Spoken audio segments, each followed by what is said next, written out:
Welcome to No Excuses. My name is Mary Fran, and today is one of my absolute favorite videos to make. If you don't know, I like to read. And today I'm going to share what I read last week. Now remember, we had a snowstorm, and basically the day of the snow, we stayed in, and I read. Jason watched TV, and I read. So it was a good day for me. But I have 4 books, and I'm going to talk about them today. The first one is called The Silk Code. This book was actually set in World War II, and it is about a young lady who is jilted. She finds out her fiance is a scoundrel, cheater, and she decides to run from her small village into the embarrassment of breaking her engagement. And she ended up moving in with her brother in the city. And from the very day one, she was like, my brother's just kind of off. So she ended up getting a job where he worked, and she thought she was going to get a job as a secretary because she thought he just worked at an office.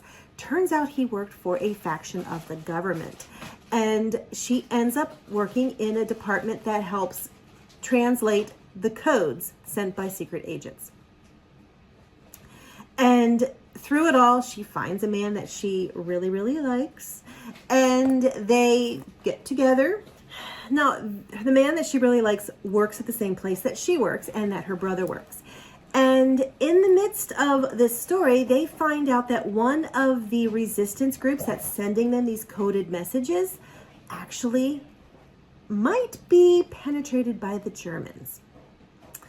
And her boyfriend and her brother are on opposite sides. One is insisting that that the line is safe, and one is insisting that it's been breached.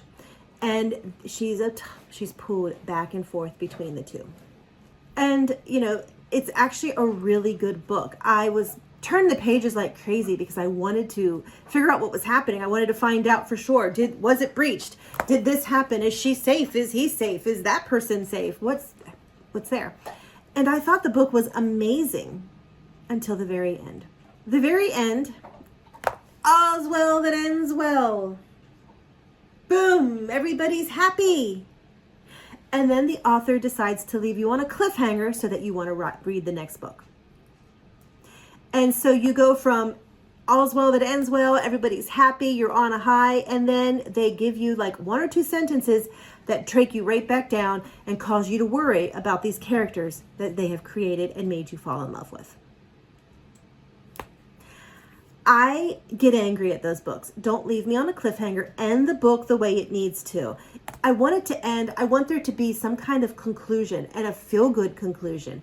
And it bothers me when they then open up the door again to angst. I believe if the book is well written, we're going to go ahead and read the second book in the series anyway. And then you can open it back up at that point and put us on the edge of our seats. Don't leave us on the edge of their seats worrying about our characters at the end of a book. So that's my issue. The next book I read was The Lost Dressmaker of Paris. This book was actually written by a book that I read the other week called All That We Have Lost, and a book that I read in December, The Dance Teacher of Paris. This book is one that has 2 parallel stories, one current day and one set in World War II. And this is all surrounding a dressmaker. This current day fashion lady buys a suitcase and a lot. And she opens it up and she finds a sketchbook from a designer and a very nice gown. And she goes on a quest to find where in the world this gown belonged. Who drew these pictures? Who made this dress? And she actually starts looking for it. And while she's doing it, she finds a man who is very intent and very serious about getting the sketchbook from her. And she's like, something's happening. And so she starts to dig more. And what she finds is amazing. And the story from World War II is actually fascinating. It is including spies and the resistance and running for her life and all kinds of stuff. It was just a good read. I highly recommend this author's books. The next book I read was one that I've been looking forward to. It is called The Stolen Queen. I really like this author. A lot of times her stories are centered around a building, and you get a parallel story, current day and a historic something from this building. This one wasn't about a building. It was about an Egyptian piece of antiquity that was actually recovered from a grave in Egypt. And of course, it's the stolen queen, so you know it is going to be stolen. And, you know, she goes after it. The story goes back and forth between current day and the story of when it was discovered. And it actually just tells the story of this pharaoh, actually. And, you know, you have the discovery, you have the current. It's just a good book. Fiona Davis does an amazing job. I really, really like her books. And this one was even more special because I have always been fascinated with archaeology. So it was just really, really neat to actually read a book about the whole archaeology aspect and what they do with the artifacts and how they're displayed and, you know, just the whole 9 yards. So that was really, really good. It actually just came out this month, and it was one that I actually went ahead and bought because I wanted to read it that bad. And I usually get my books from the library, so it tells you something. The last book I read was Beartown. This book was actually recommended to me by my niece. And I was talking to her yesterday, and I was like, okay, let me tell you about Beartown. And I was telling her what I thought, and she says, I agree 100%. Yes, yes. So apparently my thoughts are spot on.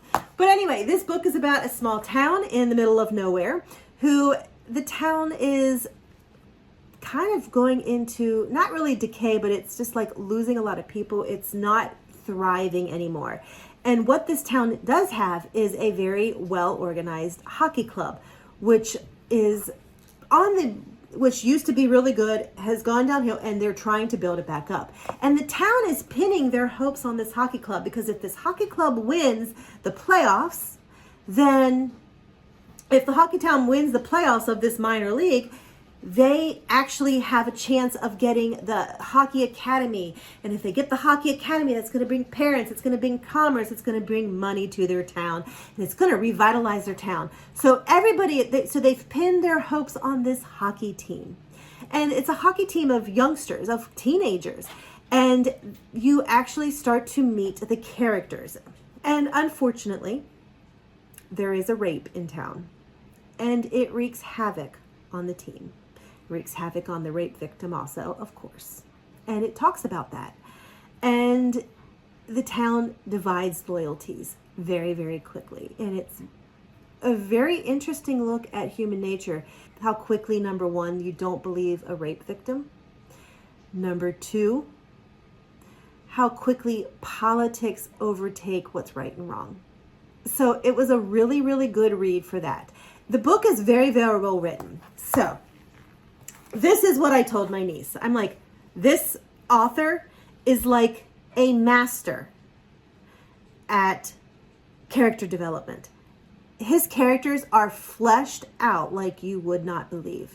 He spends time, you know them, you feel them, you're with them. But that comes at a price. And what is that price? I was 50% into the book, and we were still being introduced to characters and learning about characters. I was turning the pages, and I'm like, when are we going to get to the story? I know that this is going to happen, and it's nowhere near happening. I know that this is going to happen because of the blurb, and it's not happening. When are we going to get to the story? So it comes at a price. Having those, have such creative characters comes at a price because he took a long time to create them.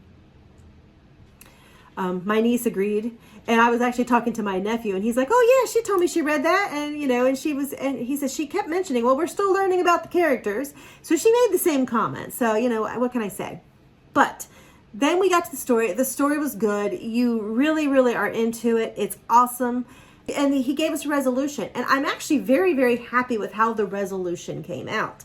It was like the best punishment out there. It was awesome.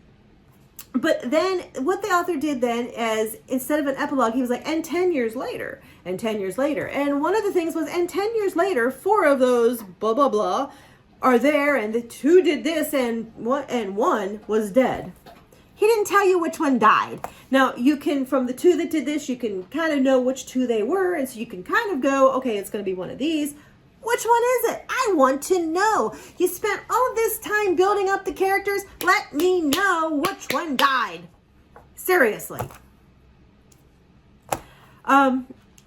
You really only had the 10 years later on one or two of the characters, and it really went in with the resolution, so it was really nice. But yeah, I wanted to know more about these characters. He actually built them up so much that I wanted to know more, and I was disappointed that I did not get more, other than one's dead. Now, in fairness, there are 2 more books. Did not leave me on a cliffhanger, so I was happy with that.